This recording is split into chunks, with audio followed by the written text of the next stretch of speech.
ಇನ್ನು ಅಮಾನತುಗೊಂಡಂಥ ಮೂಡ ಅಧಿಕಾರಿ ನಟೇಶ್ಗೆ ಈಗ ಪ್ರಮೋಷನ್ನ ಕೊಡಲಾಗಿದೆ. ಸರ್ಕಾರ ಈಗ ಈ ಪ್ರಮೋಷನ್ ಕೊಟ್ಟಿರುವಂಥ ಹಿನ್ನೆಲೆಯಲ್ಲಿ ಬಿಜೆಪಿ ಕೂಡ ನಿರಂತರವಾಗಿ ಸರ್ಕಾರದ ವಿರುದ್ಧ, ಸಿದ್ದರಾಮಯ್ಯ ವಿರುದ್ಧ ಗುಡುಗ್ತಾ ಇದೆ. ಈ ವಿಚಾರವನ್ನು ಬಿಜೆಪಿ ನಾಯಕರು ಪ್ರಶ್ನೆ ಮಾಡಿದ್ದಾರೆ. ಮೂಡ ಪ್ರಕರಣದಲ್ಲಿ ಸರ್ಕಾರವನ್ನು ಬಚಾವ್ ಮಾಡಿದ್ದಕ್ಕೆ ಋಣ ತೀರಿಸ್ತಾ ಇದ್ದಾರೆ ಅಂತ ಅಶೋಕ್ ಆರೋಪ ಮಾಡಿದರೆ, ಇನ್ನು ಎಚ್ ವಿಶ್ವನಾಥ್ MLC ವಿಶ್ವನಾಥ್ ನೇರವಾಗಿ ನಟೇಶ್ ವಿರುದ್ಧ ಹರಿಹಾಯ್ದರು.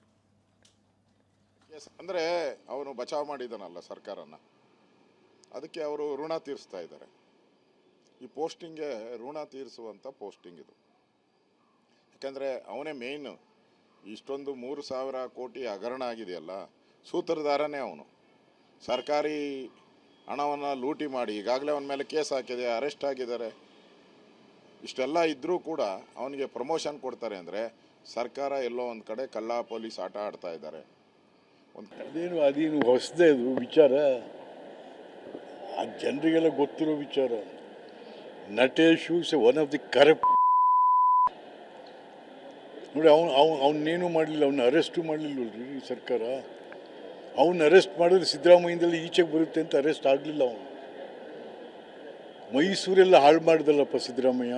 ಈಗ ಎನ್ಕ್ವೈರಿ ನಡೀತಾ ಇದೆ ಒಂದ್ ಕಡೆ, ಆದ್ರೂ ಮುಂಬಡ್ತಿ ಕೊಟ್ಟಿದ್ದಾರೆ ಸರ್. ಮುಂಬಡ್ತಿ ಯಾವ ರಾಜ್ಯದಲ್ಲಿದೆ ಆ ಥರ? ಯಾವ ರಾಜ್ಯದಲ್ಲಿದೆ?